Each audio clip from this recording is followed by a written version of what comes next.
Hey guys, post-game show of the Week 3 loss to the Kansas City Chiefs in Arrowhead. Um, just my first takeaway from the game was, we were getting demolished. We were getting blown out.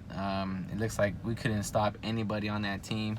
Patrick Mahomes was just out there running around, throwing balls to wide open people, and our offense was trying to get things going, but we would get a penalty or some sort of just misfortune that would happen to us in that first half.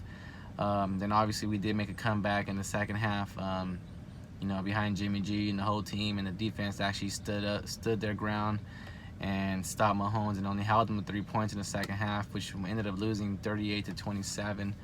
And in the midst of coming back, we also lost Jimmy Garoppolo. He was trying to scramble out to the left side, and some people say he should have just went out of bounds, which I think maybe he should have done. But in the midst of sports and in the midst of adrenaline and in the midst of trying to make a comeback and do whatever you can for your teammates, you do things like that. And initially when I first saw it, I thought he just got lit up, and then they kept showing it again, and you see the injury coming to his knee, and he was just laying there on the ground, and we just, all the bad things came. And a day later, I guess we all know now, it's a sprained ACL, so he'll be out for the rest of the year.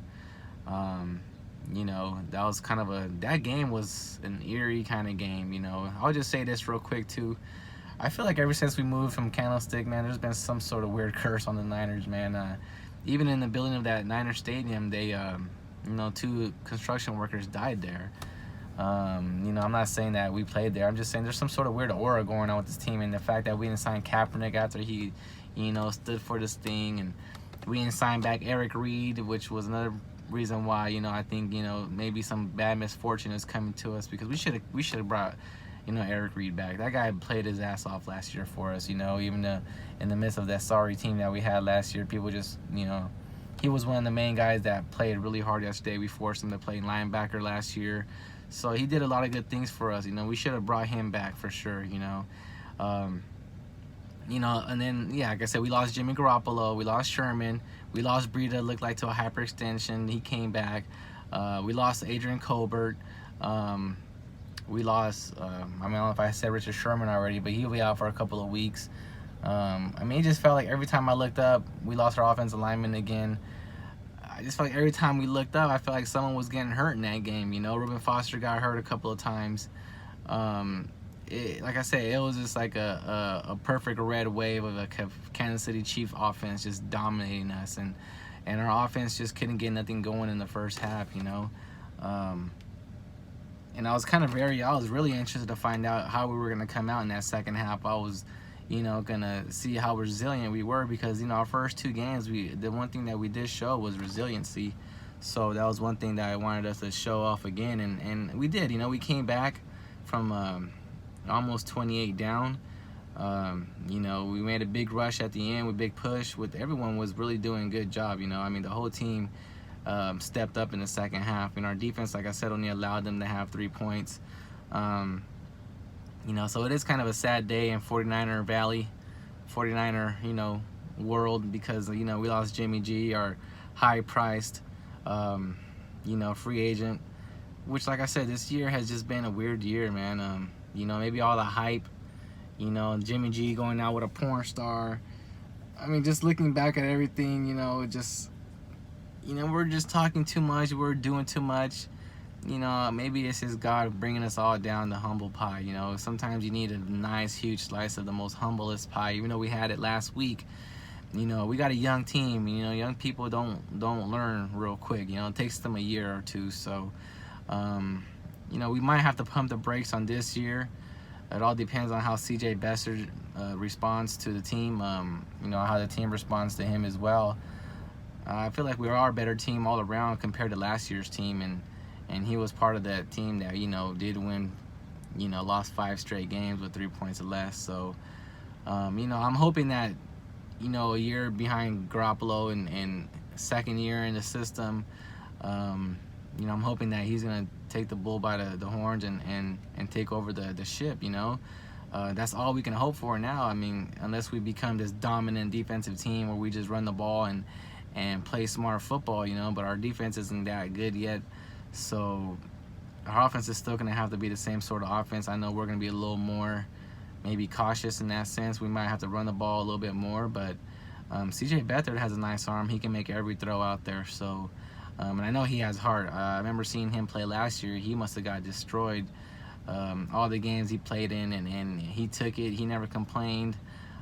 So I know he has the chin, you know, in the sense in the heart to play that position. So, you know, it's just a matter of our receivers getting open, our tight ends getting open, and our offensive linemen blocking better, and our running backs hitting that hole, you know, and our defense truly has to stop missing all these tackles out there.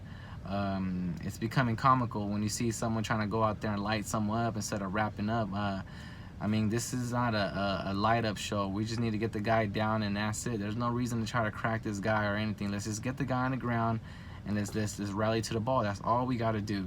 You know, the thing that I did like about that game was seeing Fred Warner and Reuben Foster playing together.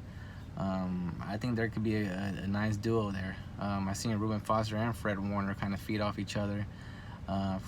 Reuben Foster already came out and said that it was so fun playing next to that guy because he's seen how he controls the defense. He knows the plays. He knows how he was making the calls. So Reuben Foster could just be Reuben Foster. He could just be a legit middle linebacker and just, you know, wreak havoc out there. So, you know, like I said, there's some things that we could take out of that game. But of course, the huge thing is Jimmy G. He's out for the year. So some of that hype, some of that, you know, swag might leave. But I just hope CJ Beathard just, you know, really takes over the team. You know, I hope that he just keeps his head down and just works his ass off. And I know Shanahan's going to switch the game up a little bit because we're going to have to become more a run-oriented team.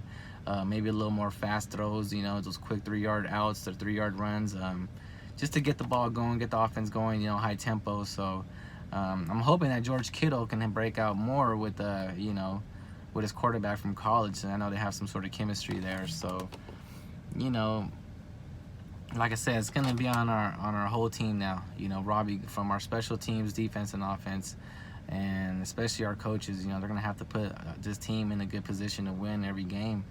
You know, I mean, Kansas City was a scary game on the schedule, and even more when you started watching them play. You know, that crowd was pumped. You know, and we almost had a chance to come back, and we should have came back if it wasn't for that Kyle Juszczyk pass interference play, which, I mean, it pissed me the hell off when I first seen it. Like I said, there was so many calls in that game. We had over 15 penalties for like 150 yards. You know, just things that, I mean, it should be uncharacteristic of a team that's coming back. I mean, that wasn't even a penalty in the end zone like that, and for them to call that, I mean, it was just like a heartbreaker, you know, because if we make that, it's a 7-point game, you know, going into with 6 minutes left or something like that. So, you know, we've taken a huge loss. We're 1-2 now.